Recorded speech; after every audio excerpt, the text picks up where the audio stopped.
Continuamos nuestra tertulia y cambiamos de tercio. Vamos a conversar en esta parte como conversábamos, valga la redundancia, en semanas pasadas sobre la Sagrada Escritura.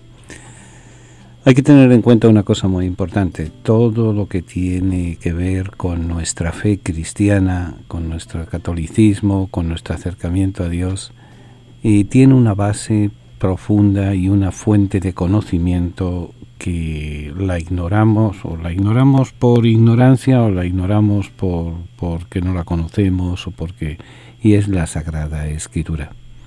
Si hubiera un mayor conocimiento de la Sagrada Escritura, de cuándo se escribió, qué significó y demás, probablemente nuestra fe sería, primero, más sólida, y segundo, nos ayudaría a llevar una convivencia mayor entre nosotros. Al fin y al cabo, la Sagrada Escritura es el prototipo de lo que debemos de hacer para poder vivir como personas, como seres humanos, con una dignidad, con un respeto y demás. La Navidad, al fin y al cabo, es un tiempo en el cual recordamos una figura que sin la Sagrada Escritura no la entenderíamos. Es la revelación de Dios a través de una serie de circunstancias, una serie de cosas y demás. Y nos mueve el conversar sobre esto, y una vez y otra vez y todas las veces que haga falta, dos testimonios importantes en la Sagrada Escritura precisamente.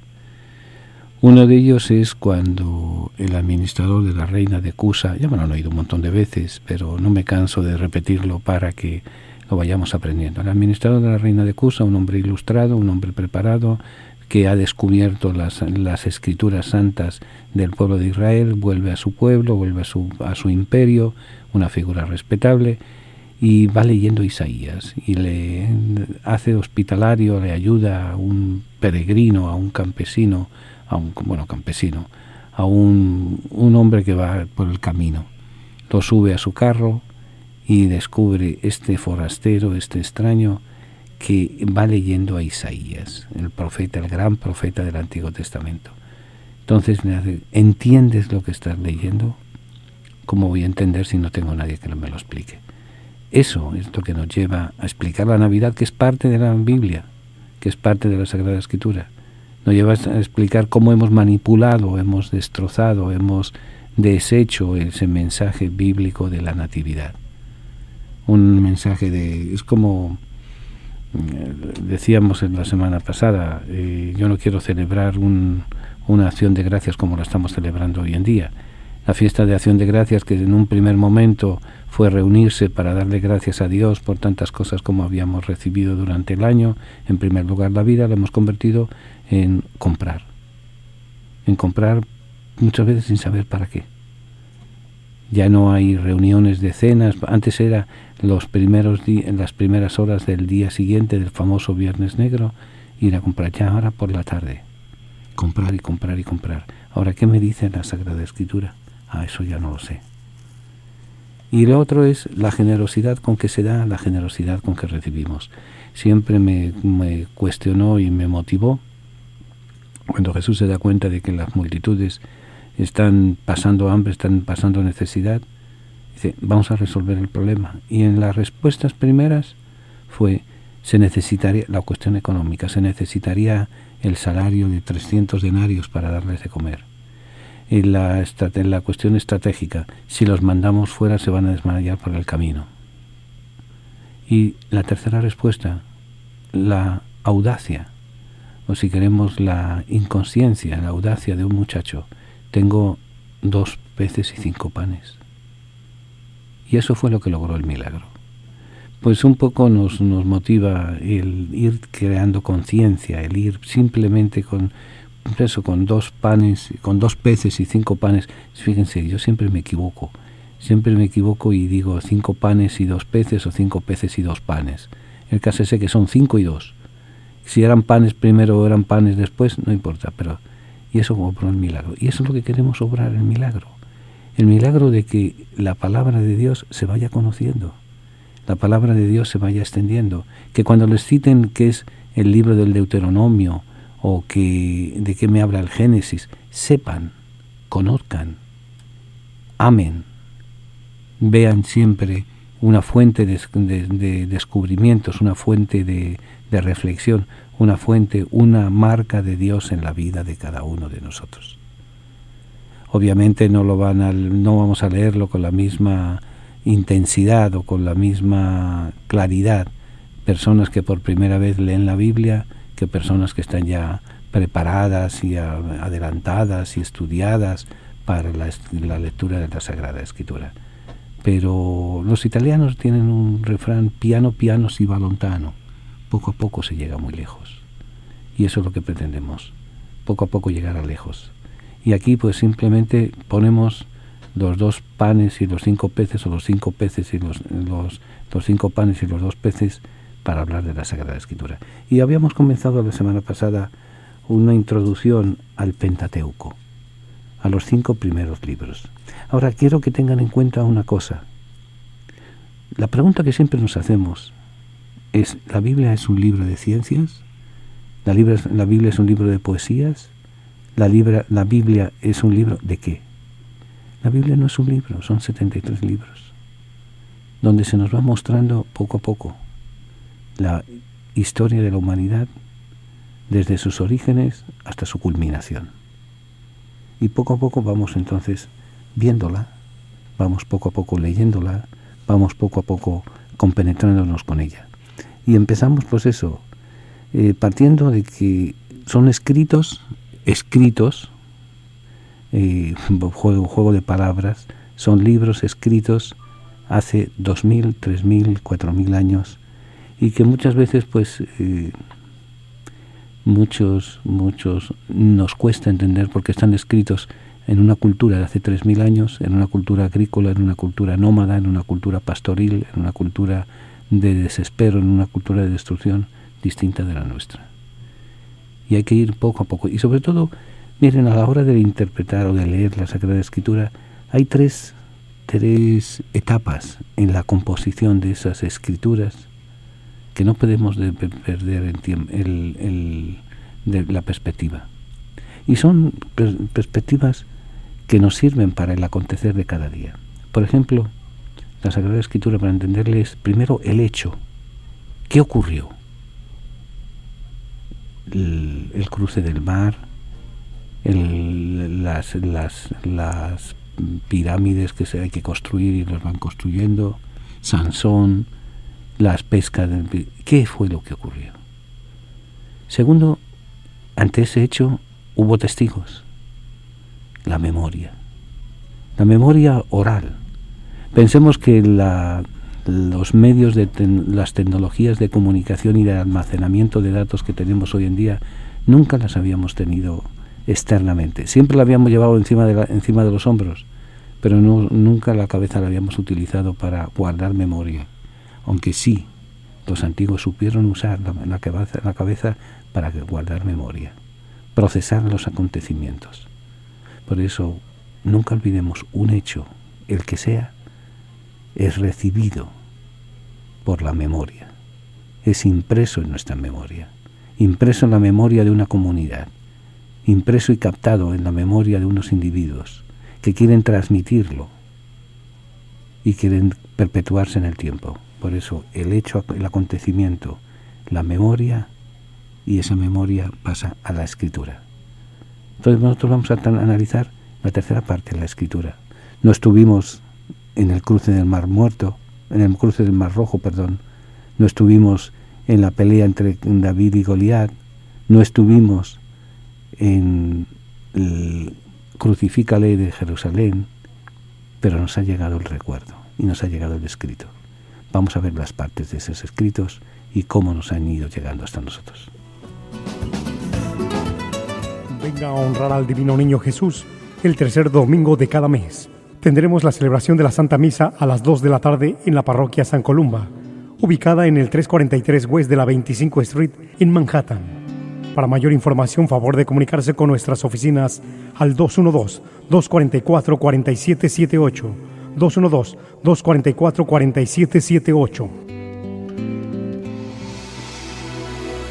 Siempre tenemos necesidad de contemplar el misterio de la misericordia. Es fuente de alegría, de serenidad y de paz. Es condición para nuestra salvación. Misericordia es la palabra que revela el misterio de la Santísima Trinidad. Misericordia es el acto último y supremo con el cual Dios viene a nuestro encuentro. Misericordia es la ley fundamental que habita en el corazón de cada persona cuando mira con ojos sinceros al hermano que encuentra en el camino de la vida. Misericordia es la vida que une a Dios y el hombre porque abre el corazón a la esperanza de ser amados para siempre, no obstante el límite de nuestro pecado. Con estas palabras el Papa Francisco convoca a toda la Iglesia con la misericordia del Padre. Viviremos y sentiremos en la Iglesia el amor del Padre, la fraternidad del Hijo, la santidad del Espíritu Santo. Únete a la familia de Descubriendo el Siglo XXI para celebrar la gracia del Señor. Para mayor información, favor de comunicarse con las oficinas de Descubriendo el Siglo XXI, al apartado de correos 1170 Nueva York 118 o a nuestro teléfono 212-244-4778. Estamos para servirles y para ayudarles. Es probable que usted haya oído hablar de Jerusalén. No digamos de Belén o de Cafarnaún, ciudades que guardan el recuerdo de la vida y la predicación de Jesús. Pero ¿sabe qué? También están Petra, la ciudad rosada en Jordania donde vivió San Pablo, o el Monte Nebo, desde donde Moisés contempla la tierra prometida y muere. ¿Sabe qué? Que le invito a que me acompañe a visitar estos lugares esparcidos por el mapa de la Tierra Santa. Voy a salir para allá entre el 18 de febrero y el 3 de marzo, o sea, para el año que viene. Voy a recorrer todos estos lugares. Va a ser una peregrinación especial, pero si quiere recibir más información, llame a mi oficina al 212-244-4778. Repito, llame a mi oficina al 212-244-4778 o escriba a P.O. Box 1170, New York 118 para recibir más información. Repito, P.O. Box 1170 1170, Nueva York 118 y recibirá información de esta fascinante aventura de recorrer los caminos de la Biblia. Caminante no hay camino, se hace camino al andar. Continuamos nuestra tertulia de Descubriendo el Siglo XXI y continuamos en el pensamiento que estábamos hablando anteriormente sobre la Sagrada Escritura. El primer bloque de la Sagrada Escritura es lo que llamamos el Pentateuco. Hay que partir de una premisa siguiente. ¿Cómo llegan a nosotros, en qué idioma llegan a nosotros los textos bíblicos? Los textos bíblicos, en un primer lugar, como les decía anteriormente, es el hecho que se imprime en la memoria colectiva, en la memoria de un pueblo, que no sabe leer ni escribir, pero sabe recordar. Un pueblo que habla arameo, que habla hebreo, que habla hitita, que habla egipcio, que habla cananeo, que habla las diversas lenguas de la época, pero sobre todo que hablan hebreo. Y eso va a pasar a la memoria histórica, en la memoria escrita. Y va a llegar a nosotros posteriormente, va a ocurrir una cosa muy importante. Los judíos, pues, vivían en su territorio, el territorio actualmente que abarca Israel, parte de Jordania, parte del Líbano, parte de Siria, parte de muy poquita parte de la provincia del Sinaí. Ocupaban ese sitio, pero debido a persecuciones, debido a problemas políticos, debido a lo mismo que nos ocurre entre nosotros, a la emigración buscando mejores oportunidades económicas, encontramos grupos judíos fuera del ámbito local, el ámbito de la zona conocida como la zona de Israel, del pueblo de Dios. Y les ocurre pues lo que nos ocurre a nosotros, que nosotros venimos aquí a los Estados Unidos desde nuestros países, con nuestras lenguas, con nuestras costumbres, con nuestras maneras de ser, y a duras penas aprendemos el idioma, aprendemos el inglés. Moro viejo mal cristiano, dicen en mi tierra. Difícilmente que de adultos, si venimos de adultos, aprendamos bien. Pero la segunda generación, sus hijos, la tercera generación ya han perdido las raíces del idioma. Y empiezan a hablar en griego, empiezan a hablar en latín, empiezan a hablar en siríaco, empiezan a hablar en caldeo, empiezan a hablar en los diversos idiomas de la zona. Y entonces hay que hacer la versión de todos estos libros. ¿Cuándo? ¿Para qué? ¿Cuándo y para qué? Sí, ¿cuándo? Cuando se ve necesario. ¿Para qué? Para que lo entiendan perfectamente las nuevas generaciones. Y va a llegar un momento en que se hace una gran traducción del hebreo al griego. Porque el griego, porque era la lengua más extendida culturalmente y donde en Alejandría era donde había una gran colonia judía de origen judío, pero de habla griega. Se hace la traducción al griego. Y entonces por eso se empiezan a poner nombres a las divisiones de los libros, nombres griegos. Así los 5 primeros libros son los Pentateucos, los 5 primeros rollos de la ley. Y que van a hablarnos, pues, van a tener el nombre de, el primero, la Génesis. ¿Por qué? Porque toda la obra primera va a estar hablándonos de los orígenes del mundo, de los orígenes del pecado, de los orígenes de la alianza, de los orígenes de la familia, de los orígenes del pueblo de Dios, de los orígenes de Jacob, un tramposo que le engaña a su hermano, que engaña a su padre para quedarse con la primogenitura, pero que tiene 12 hijos. Esos hijos van a ser la cabeza de las 12 tribus. Y los orígenes, el origen en griego es ginomai, viene el verbo ginomai, orígenes, el Génesis. De ahí va a venir el segundo, la salida de la esclavitud a la libertad, Éxodus es en griego. El libro que tiene que ver con la santidad, el libro de la santidad, el libro escrito por Leví. ¿Quién se encarga de los ritos de santidad? Los miembros de la tribu de Leví, el Levítico. Hay que censar al pueblo después que se ha llegado a la tierra prometida. ¿Cuánta gente somos? ¿Cuántos números somos? Somos números, el libro de los números. Y las últimas leyes, deuteronomios, las últimas leyes que da Moisés en su pueblo.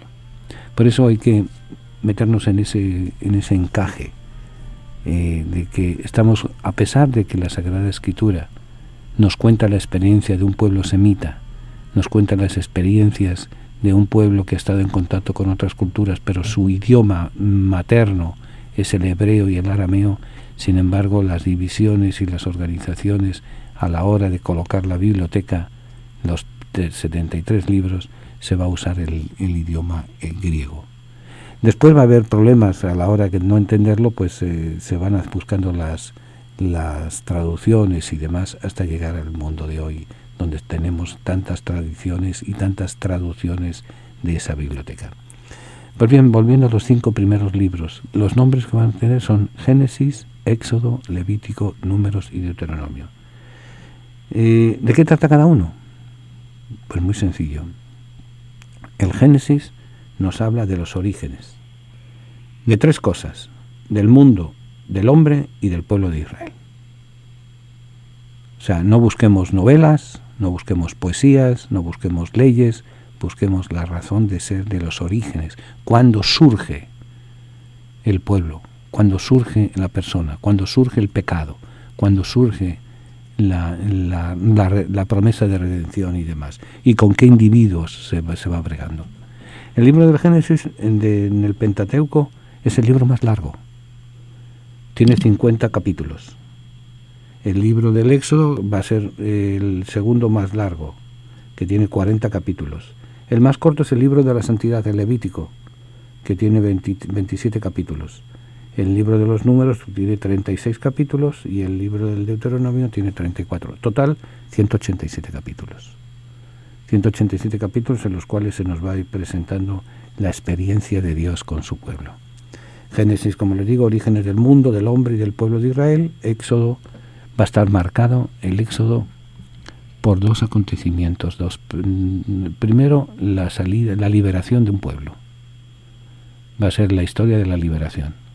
Y segundo, la historia de un caudillo, la historia de un líder, con sus luces, con sus sombras, con sus pocas vergüenzas, con sus cosas, como es Moisés, con su negación a seguirle a Dios. Porque muchas veces pensamos, quién fuera Moisés, quién fuera tal, quién fuera cual. Pero cuando leemos con detalle y con calma, Moisés le obligaron a ser héroe, le obligaron a ser caudillo. Él no quería. tuvo una experiencia traumática cuando vemos en el libro del Éxodo que mata a un egipcio y como diríamos vulgarmente, quien se mete a Redentor termina crucificado. Él se metió a defender a un judío y terminan cayéndole a pedradas y buscándole para cortarle la cabeza, y él tiene que huir, se desaparece, se desentiende de toda su judeidad, se casa y se dedica a cuidar a su familia y a manejar un negocio de conductor de caravanas, y aquí paz en el cielo gloria. Y en un momento dado están descansando, a saber haciendo qué, en el Sinaí, y de repente ve ardiendo una zarza, y esa zarza no se consume, y al ver arder una zarza en el desierto no era nada extraño, porque imaginémonos en una zona en que la temperatura serán de 110, 120 grados, en pleno sol, en pleno verano, cualquier hierba seca, no digo cualquier papel, porque no había papel para aquella época, ardería con relativa facilidad. Y ahí es cuando he escuchado el clamor de mi pueblo, le dice el Señor. Y empieza esa selección, ese héroe a la fuerza, porque empieza a poner excusas, que si soy tartamudo, que si no me van a hacer caso, hasta que el Señor le dice, ¿sabes qué? Vas porque a mí me da la gana.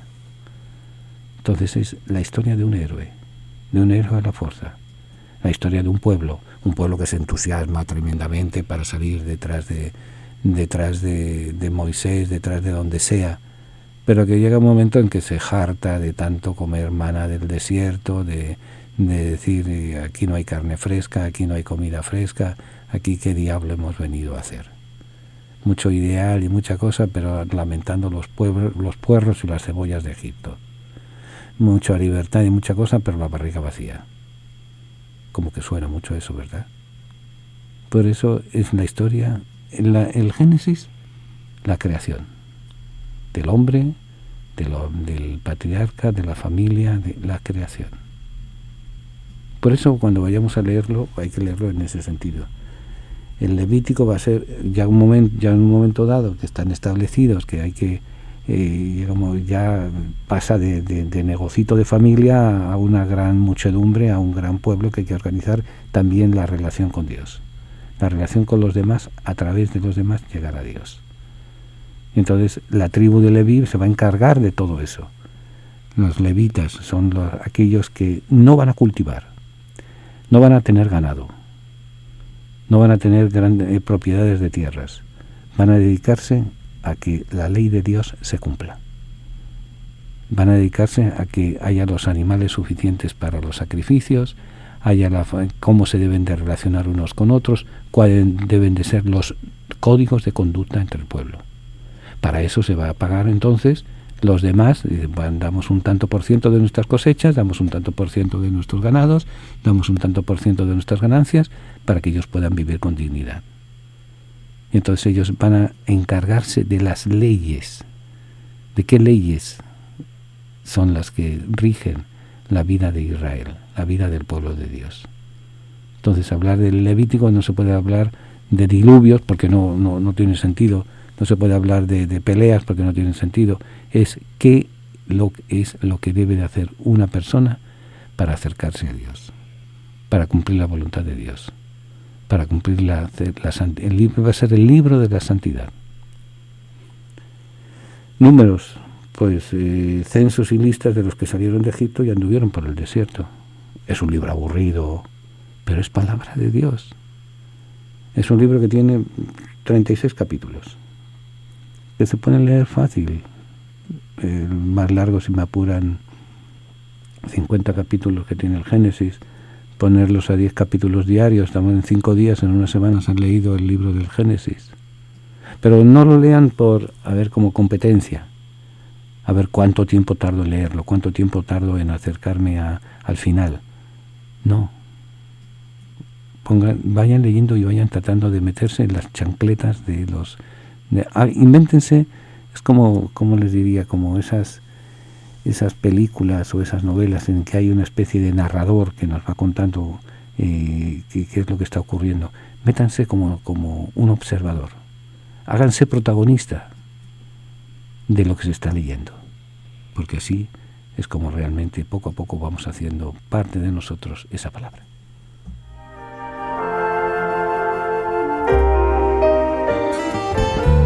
tiene ya su Biblia, la colección de libros que han marcado la historia de la humanidad en los últimos 25 siglos.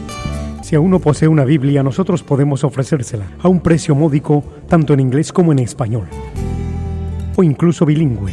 Para precios y ediciones, favor de llamar a Descubriendo el Siglo XXI, 212-244-4778, 212-244-4778, o visite nuestra página de internet www.descubriendoelsiglo21.com, sección de tienda. ¿Sabía usted que el lago de Tiberíades fue el escenario principal de la vida pública de Jesús? Pero en aquella época se llamaba Ian Kinneret. Este nombre proviene de la palabra hebrea kinor, que significa lira, instrumento musical de formato oval. La forma del lago les recordaba a las personas un kinor, una lira, y las brisas refrescantes les recordaban el agradable sonido del kinor. De ahí es donde nace la palabra Kinneret, y de Kinneret nace la palabra Genesaret. En las orillas de este lago vamos a dormir varias noches durante nuestro viaje a Tierra Santa, el cual lo vamos a llevar a cabo entre el 18 de febrero y el 3 de marzo de 2018. Vamos a visitar los lugares donde la Biblia se hizo realidad: Jerusalén, Belén, Cafarnaún, Amán, Gerasa, Petra, Jericó. Únete a nosotros, al Padre Tomás del Valle, a los oyentes de la tertulia, en esta experiencia de fe, de historia, de alegría. ¿Saben qué? Vamos a recorrer la tierra de la Biblia. Para mayor información llame al 212-244-4778 o escriba al P.O. Box 1170, New York, New York 118. Repito, llame si está interesado en vivir esta aventura especial al 212-244-4778 o escriba al P.O. Box 1170, New York, New York 118. Dese rápido, hay poco espacio. ¿Cómo voy a entender si no tengo a nadie que me lo explique? Así se lamentaba el administrador de la reina de Cusa, cuyo testimonio leemos en el libro de los Hechos de los Apóstoles. Alentados por este lamento, organizamos cada mes una serie de seminarios y talleres de formación entre nuestra comunidad hispana. Recorreremos y veremos los momentos más importantes de la historia de la fe cristiana, desde su nacimiento en las orillas del lago de Tiberíades a las calles de Nueva York. Para una mayor información, por favor llame a nuestras oficinas al 212-244-4778 o visite nuestra página de internet www.descubriendoelsiglo21.com en la sección de seminarios y talleres de formación. Continuamos nuestra tertulia y les recomendaría una cosa muy importante, y es que tengan una buena Biblia. ¿Cuál es la mejor Biblia? La que usted entiende, la que usted sabe manejar, la que usa un lenguaje que es asequible a su conocimiento y a su formación humana y humanística y de lectura y demás. Me imagino que entre nuestros oyentes no habrá alguien que lea griego, pero no creo que sea lo más apropiado para ir leyendo la Biblia en griego. Pero está la Biblia latinoamericana. Yo la que uso aquí en el estudio es la Biblia de Jerusalén, la edición latinoamericana, en letra grande, porque ya llega un momento en que, pues, en fin, uno quiere pasar de joven y demás, pero, como digo muchas veces, después de los 40 se alarga la próstata y se acorta la vista, y nos cuesta leer un poco por eso de letra grande. Pero vuelvo y le repito, yo siempre he dicho eso. ¿Cuál es la mejor? La que usted entienda, pero tenga una. Tenga una Biblia católica, la cual contiene 73 libros, tiene todos los libros según los cánones y demás. No quito nada en contra de las Biblias protestantes, simplemente que ha habido pues una selección de qué canon, qué lista se seguía, y ellos decidieron seguir el canon palestinense, en el cual le faltan 7 libros. Bueno, pues síganla. Para nosotros los católicos son 73 y esa es la que seguimos. Pero lo importante, vuelvo y repito, usen aquella que entienden, aquella que ustedes sepan manejar.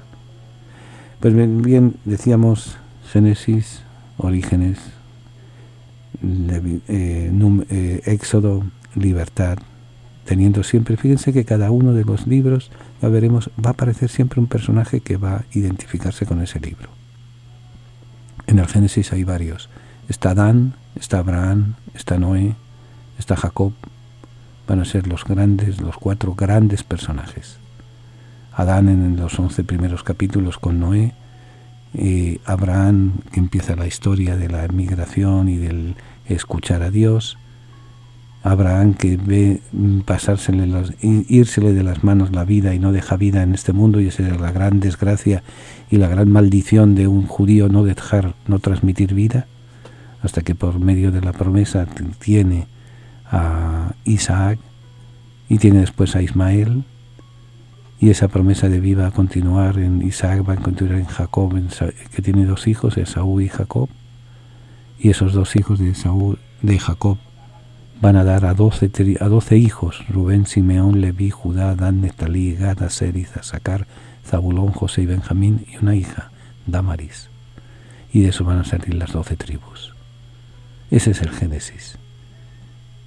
Ese es los personajes.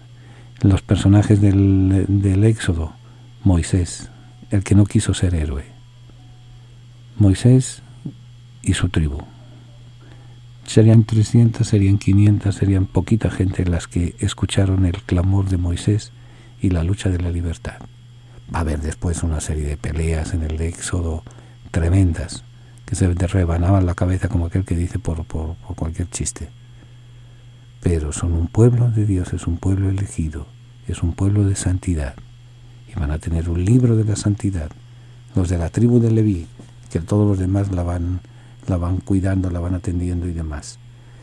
Ahora, en la historia se había quedado al pie del Sinaí, se reanuda para alcanzar la tierra de Canaán, prometida por Dios a Israel. Van a ser 40 años de peregrinación por el desierto, con sus pruebas, claudicaciones y castigos. Estos también alcanzan a Moisés y a Aarón, que no entraron en la tierra. ¿Dónde aparece todo esto? Es la historia que viene después de la promesa, la historia del libro de los Números. Cuando llegan a la tierra de Moab, la tierra de los moabitas, la tierra que vamos a visitar en febrero, la tierra de Moab es la tierra del país actual Jordania. De hecho, vamos a visitar el lugar desde donde Moisés contempla la tierra y no entra, por dudar. Porque Dios, el Dios que nos presenta la Sagrada Escritura, es un Dios celoso. Es un Dios que se molesta si no creemos en Él. Es verdad que las molestias se le pasan después, se lo pasan, porque Él es un Dios que ya desde los primeros capítulos del Génesis vamos a ver que tiene una cosa que Jesús la va a llevar a su culmen, que es misericordioso. Misericordia lo que significa es una palabra latina compuesta de 2 palabras, miser y cor, corazón que se compadece. Será celoso, será gruñón, será como los viejos muchas veces, como nos ponemos los viejos muchas veces, pero es misericordioso. Y se lo lleva con él. Y entonces existe en el Deuteronomio, son las palabras que habló Moisés a todo Israel. O sea que es el Deuteronomio vendría siendo el testamento de Moisés. Con todas estas 5 etapas de la vida nos van a presentar los 5 primeros libros. Ahora, ¿qué enseñanzas nos va a dar, nos tiene que dar, tenemos que extraer de estos 5 primeros libros? Es una enseñanza fundamentalmente religiosa. Podemos aprender de literatura, podemos aprender de biología, podremos aprender de cosmología, etcétera, pero la enseñanza fundamental es una enseñanza religiosa. Muestra cómo nace el pueblo de Israel y presenta, por tanto, el fundamento de la religión de Israel. Y una de las cosas importantes es que nos va a decir cómo es Dios. Dios es único, es trascendente, es omnipotente, es salvador, es misericordioso. O sea, si vamos a la escritura judeocristiana, tiene protagonistas humanos y tiene protagonistas divinos, pero en los cuales se establece un diálogo. Una de las cosas que hay que aprender de la Sagrada Escritura, circunscribiéndonos a los 5 primeros libros, es el diálogo. Dios que habla, el hombre que a veces contesta, a veces se esconde. Veamos que tenemos el caso de Adán, que se esconde porque ha metido las patas. Pero tenemos el caso de Abraham, que lo cuestiona a Dios él mismo. Y que le dice, si encuentro 50 justos, destruirás la ciudad. Por 50 justos te perdonaré. Hasta que no encuentra ninguno, y no le queda más remedio a Dios que decir, pues hay que cumplir la promesa, porque si no, no queda mal con la gente. Dios es único. Dios es trascendente. Dios es omnipotente. Dios es salvador y misericordioso. Va a ser una de las primeras lecciones que nos va a dar el Pentateuco. Ahora, también va a destacar el Pentateuco las intervenciones de Dios. Por ejemplo, cuando empieza, hágase la tierra, hágase la luz, hágase el hágase. Es la intervención de Dios. ¿Y cómo va a ir presentándonos su voluntad? A través de las personas que hablan en su nombre. Y ahí van a surgir los profetas. Moisés podríamos considerar como un profeta. Profeta, por definición, es aquel que habla en nombre de otro, que habla en nombre de Dios. Y suelen ser profetas de bienaventuranzas, profetas de mandamientos, profetas de mal agüero, profetas de muerte, que va a llamar Juan 23 posteriormente al inaugurar profetas de calamidades, al inaugurar el Vaticano II.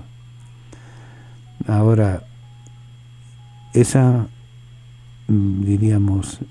intervención de Dios y cómo manifiesta su voluntad a través de las personas que hablan en su nombre, también nos enseña que Dios actúa eligiendo. Él es el que toma la decisión. ¿A quién elige? A un pueblo para ser instrumento de salvación, una elección que fundada en el amor gratuito y que comienza con la elección de un hombre y alcanza con el pueblo por la mediación de Moisés. Dios toma la iniciativa y Dios suele actuar llamando en comunidad, llama a un pueblo. Dentro de ese pueblo escoge un representante de la comunidad. Todo esto lo que le estoy diciendo es una de las pautas para poder leer el Pentateuco.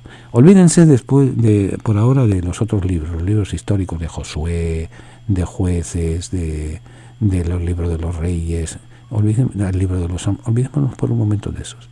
Vamos a circunscribirnos a los 5 primeros. En los 5 primeros se va a dar eso, una enseñanza fundamentalmente religiosa, muestra cómo nace el pueblo de Israel, presenta por tanto el fundamento de la religión de Israel. Cómo llega Israel al conocimiento de Dios, que es único, trascendente, omnipotente, salvador y misericordioso. Y luego las intervenciones de Dios, cómo se van manifestando. Por ejemplo, se encuentran en la huida hacia ninguna parte, en la lucha de escapar de los egipcios, se encuentran con un gran insalvable que es el mar. Y como aquel que dice, podrán muchos de ellos pensar, aquí nos fregamos, hasta aquí llegamos. Dios abre el mar. ¿Cómo lo hizo? Eso ya es otras 50 centavos. Eso es ya otra historia. Pero interviene, Él es el que toma la iniciativa. Por eso vayamos leyéndolo desde un lado y desde otro, a ver cómo nos funciona.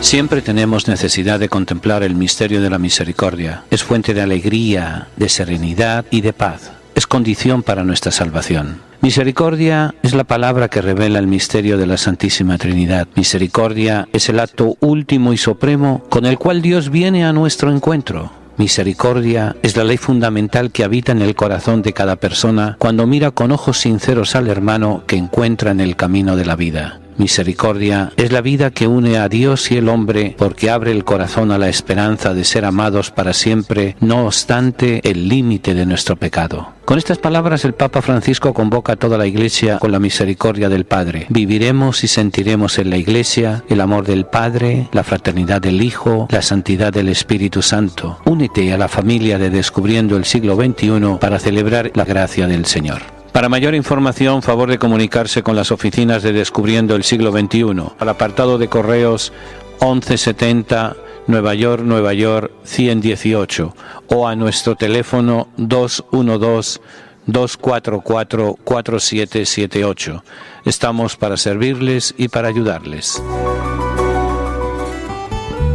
tiene ya su Biblia, la colección de libros que han marcado la historia de la humanidad en los últimos 25 siglos. Si aún no posee una Biblia, nosotros podemos ofrecérsela a un precio módico, tanto en inglés como en español, o incluso bilingüe. Para precios y ediciones, favor de llamar a Descubriendo el Siglo XXI, 212-244-4778, 212-244-4778, o visite nuestra página de internet www.descubriendoelsiglo21.com, sección de tienda. ¿Cómo voy a entender si no tengo a nadie que me lo explique? Así se lamentaba el administrador de la reina de Cusa, cuyo testimonio leemos en el libro de los Hechos de los Apóstoles. Alentados por este lamento, organizamos cada mes una serie de seminarios y talleres de formación entre nuestra comunidad hispana. Recorreremos y veremos los momentos más importantes de la historia de la fe cristiana, desde su nacimiento en las orillas del lago de Tiberíades a las calles de Nueva York. Para una mayor información, por favor llame a nuestras oficinas al 212-244-4778 o visite nuestra página de internet www.descubriendoelsiglo21.com en la sección de seminarios y talleres de formación. Continuamos nuestra tertulia y quiero recordarles que tenemos pendiente el viaje a Tierra Santa. No me vengan ahora con cuentos y con historias de que se va a formar el lío los pastores en Jerusalén. No, porque miren, peores las hemos pasado estando allí. Y vuelvo y le repito, se lo digo con el corazón en la mano. Me acuerdo la primera vez que fui a Jerusalén, cuando estábamos saliendo, me llevaba el padre Carlos Mullins al aeropuerto y preocupados porque acababan de asesinar a un coronel norteamericano, las guerrillas de Al-Fatah y demás, y todos los medios de comunicación nos decían que si las cosas estaban mal. Cuando llegamos allí las cosas estaban más tranquilas que nunca. Muchas veces hay intereses creados en crear, valga la redundancia, en crear mal ambiente y demás. Allí, como dice un gran amigo, el dueño de la agencia de tour operador que nos recibe, aquí lo único que pasan son los años. Habrá unos revuelos las primeras semanas, la primera, segunda semana, pero la cosa va a tener calma y va a tener tranquilidad y demás. Que no, además, miren, el día que nos toque irnos de este mundo, nos vamos a ir, estemos en Jerusalén, estemos en Nueva York o estemos durmiendo en la cama. Tenemos todos nuestra fecha de caducidad y ese día, estemos donde estemos, tengamos seguro o no tengamos seguro, nos vamos a ir. Así que qué mejor que vivir la vida que Dios nos ha dado. Para eso Él hizo una elección de cada uno de nosotros, que es el siguiente paso. Dios nos elige como personas, fundamentalmente pensemos que Dios cuando piensa en plural. Cuando elige piensa en plural, piensa en comunidad. Piensa en cada uno de nosotros en particular, pero a la hora de las grandes elecciones piensa en comunidad. Elige el pueblo con el cual va a hacer una alianza. Va a hacer un pacto, va a hacer un convenio colectivo, va a hacer un contrato, va a hacer un agreement. El centro del Pentateuco es la alianza de Dios con su pueblo por medio de un fiador, por medio de Moisés. Y que va a culminar una historia de alianzas que comienza con Noé, continúa con Abraham, los patriarcas, hasta Moisés. O sea, Dios siempre trata de hacer alianzas, de hacer convenios, de hacer acuerdos, de hacer contratos. Vuelvo y repito, hacer en buen castellano un agreement, para que se puedan unir, para que haya ese compromiso, que no sea simplemente, yo hay que hacer, no, vamos a comprometernos. Yo te doy, estas son mis reglas del juego, estas son tus reglas del juego, vamos a manejarlas. Y al fin y al cabo, con la alianza, porque con la alianza que nace la ley, que vienen siendo las reglas del juego. La ley que el pueblo ha de cumplir por su parte para mantener el pacto con Dios. Asumir libremente la ley por el pueblo supone aceptar la elección, mientras que cumplirla representa el deseo de conseguir el don de la promesa. Bajo el nombre de la ley no solo aparece el aspecto de norma, sino también la intervención salvadora de Dios. Vamos a ver si me explico brevemente. Y les animo a que le metan el diente a la lectura de estos 5 primeros libros. Total, miren, son 187 capítulos. No es tampoco leérselo de un cantazo. Tomen como propósito para estas Navidades, para estos días, leerse el libro del Génesis. Leerlo con calma. Es más, yo sé que habrá cosas que a lo mejor no entiendan. Apúntenlas y mándenme un email o mándenme una llamadita telefónica o una comunicación y las tratamos de resolver. Tratamos de resolver las dificultades. Pero vayan leyéndolo con ese sentido de muestra cómo nace el pueblo, el fundamento de la religión en Israel es la presentación, en la carta de presentación de Dios. Dios que es único, que es trascendente, que es omnipotente, que es salvador, que es misericordioso, que elige a personas, que hace pacto con ellas, hace alianza con ellas. Y un pacto es dando y dando. Para cumplir ese pacto hay que una serie de... Cuando hacemos un préstamo, hay que ir pagando el préstamo. ¿Cómo hay que pagar el préstamo? Cumpliendo unas leyes.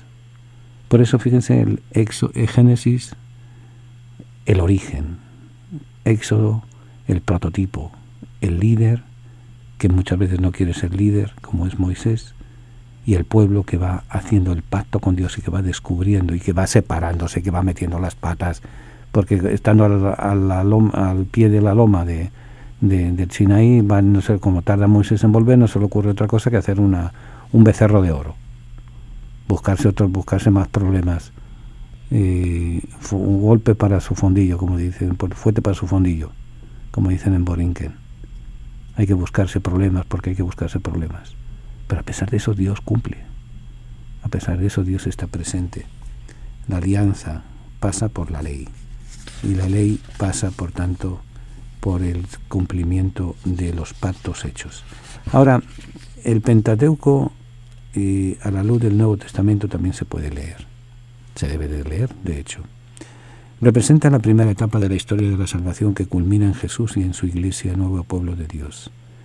Es el mismo Dios que en el Nuevo Testamento actúa de un modo insospechado. Se hace hombre para salvar al hombre.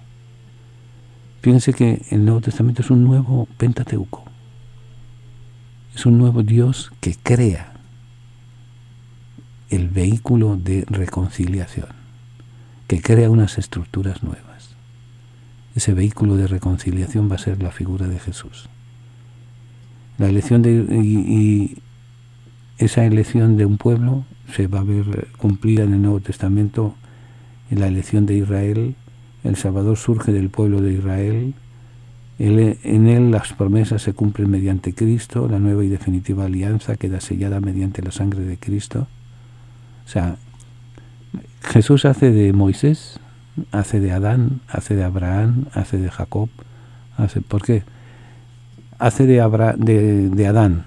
Dios crea la figura de Jesús, no la divinidad, sino la figura de Jesús que nos viene a salvar, que viene siendo parte Jesús viene siendo parte de nuestra existencia, es de nuestra carne y nuestra sangre. Jesús es el nuevo Moisés, pero esta vez con la diferencia de Moisés que no quiso. Jesús quiere. Moisés le huía a la responsabilidad. Jesús es el que se ofrece a hacer la obediencia del Padre. Él es el que sirve de alianza para nosotros. Nos da un nuevo Levítico. El Levítico son exactamente, pues miren, el libro del Levítico son 27 capítulos. El nuevo Levítico de Jesús, ¿saben cuál es? Un mandamiento: ámense unos a otros. El nuevo Levítico, el nuevo cuenta después de la tierra de la alianza. Nos cuenta el libro del Apocalipsis, dice: ni ojo vio ni oído de las que siguen al Cordero Inmaculado. Hay que ir jugando con esa comparación, con esa figura, cómo Jesús se va haciendo realidad en esa presencia. La elección de Israel se ve cumplida en el Nuevo Testamento. En él las promesas se cumplen mediante Cristo. Nueva alianza adquiere sentido porque existía la antigua que preparaba la nueva y definitiva. Con la nueva alianza se revela la nueva ley que está fundamentada sobre la antigua, y es Cristo el pedagogo, el maestro que nos lleva a la ley de Cristo. Proporciona al Nuevo Testamento las imágenes y los tipos, los símbolos para expresar la vida según el Espíritu. Pentateuco lo podemos leer a la luz del Nuevo Testamento, y el Nuevo Testamento va a ser iluminado por las enseñanzas del Pentateuco. Por eso la interpretación, la historia en el Pentateuco reviste un carácter muy peculiar. Es la historia en que lo más importante no es poder comprobar si los hechos han ocurrido de tal o cual manera, sino descubrir qué enseñanza se quería dar cuando se transmitían el uno en otro momento. O sea, no es el ver la sucesión de los días, la sucesión de las horas, la sucesión de los acontecimientos, sino qué finalidad tiene la vida, qué finalidad tiene el mensaje de Jesús, qué finalidad tiene el mensaje del Antiguo Testamento y cómo se va haciendo realidad. Para ello, vuelvo y le repito, hay que leer con calma. El Vaticano II nos recuerda que hay que tratar de leer qué es lo que pretendieron expresar realmente los escritores sagrados y quiso Dios manifestar con las palabras de ellos. Es el sentido histórico o literal de la Sagrada Escritura. O sea, hay que saber leer también. Hay que leer en doble banda. El sentido místico, pero también el sentido literal. ¿Qué me dice Dios con esta lectura? Para eso existe un método de lectura que se llama la Lectio Divina, que tiene una serie de etapas, las cuales veremos.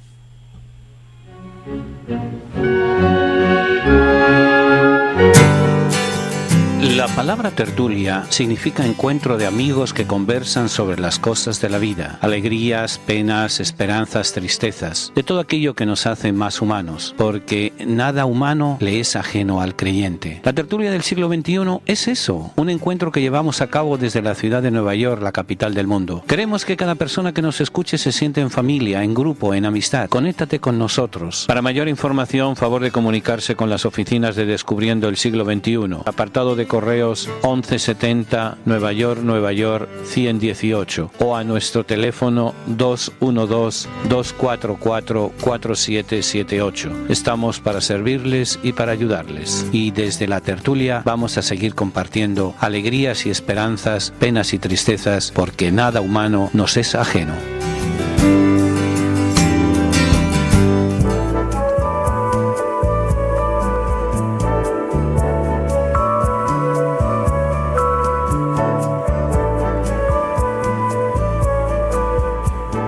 Continuamos y entramos ya en el resumen final de nuestra presentación, de nuestra conversación, de nuestro diálogo sobre la Sagrada Escritura. Ahora hay una cosa muy importante. Si ustedes quieren entender exactamente de qué va el Pentateuco, ¿saben qué tienen que hacer? Leerlo.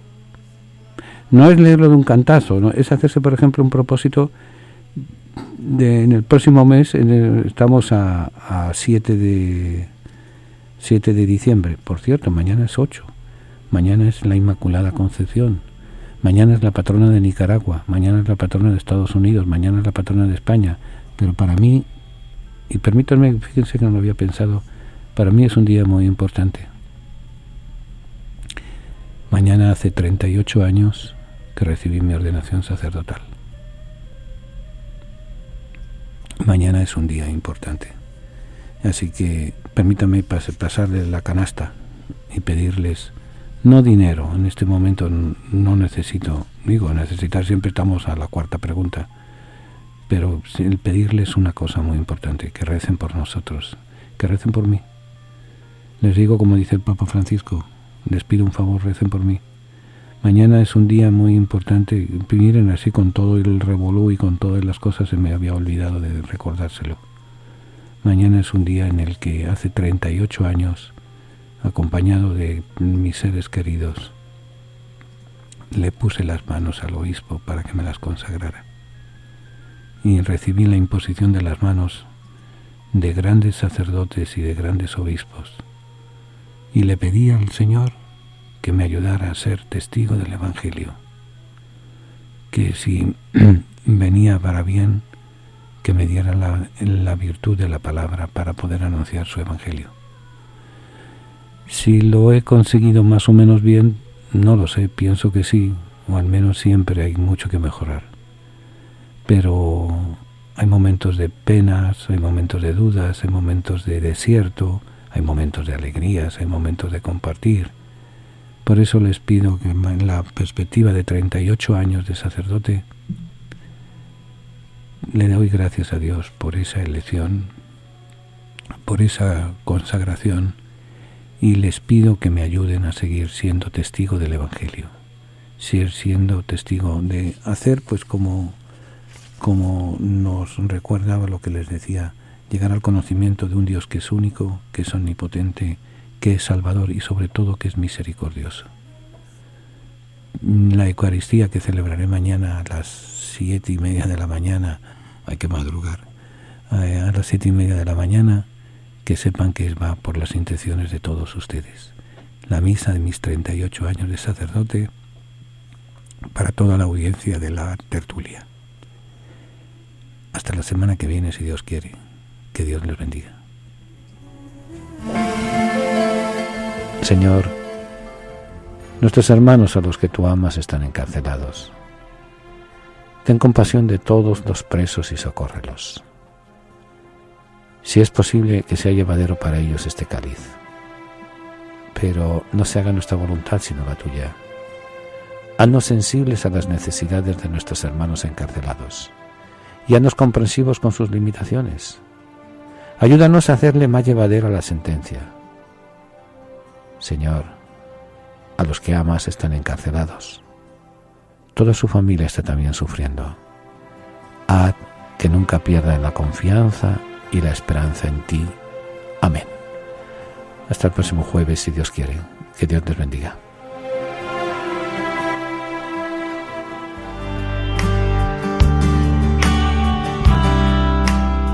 Ha escuchado el programa La Tertulia. Si desea copia de este programa, comuníquese con nuestras oficinas al 212-244-4778. Se sugiere un donativo para gastos de envío.